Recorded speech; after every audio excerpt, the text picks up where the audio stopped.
The role of assistive technologies in the classroom is to help students, um, whether it is to communicate with their classmates, with their teacher, or to get work done, to understand what the assignments are. They're used in many different ways, from auditory to visual aids.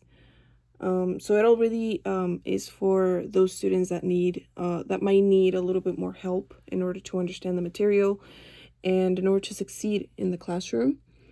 Um, past experiences that I've had in assistive technologies, I've done a lot of observations for both the high school and some elementary schools as well as middle schools, and I've seen many different types of assistive technology where they use tablets for auditory aids, the ones that we saw in class with the little images, or for them to just spell out things in order to communicate with people when they don't have the when they don't have a way of speaking to those individuals.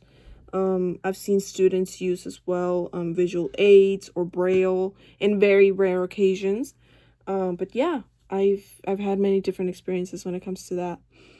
Um, Out of the assistive technologies looked at this week, which one would you find the most interesting and applicable for my teaching area? I will be teaching secondary English.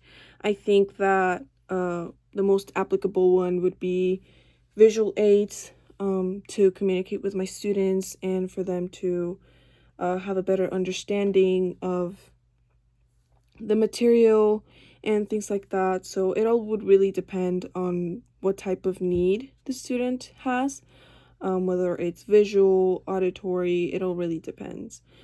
And for any additional technology that I've seen or that I found, the other day that I was scrolling through social media, I found this one very interesting device that I was just like, I have never seen in my entire life, where a person who is blind and deaf has a machine like this big, kind of like a tablet, and the other person that is trying to communicate with them, since they can't hear or see, they have to use braille, but the other person has a keyboard and they're typing, and this electronic device, as the person is typing, it is transcribing it to braille.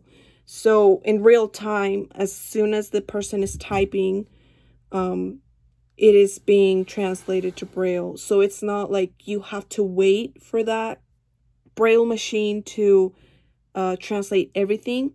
As soon as the person is writing, the machine is transcribing it. So it's like having a real-time conversation with that person with no delay, waiting for answers or questions or anything like that. It does it in real time, and it is just amazing. I feel like that would be such a helpful tool for students who might experience disabilities like that. It was very interesting. They're pricey. I tried to search one up and it was around from $5,000 to $4,000, but I feel like those type of machines might be very necessary for those students who need help.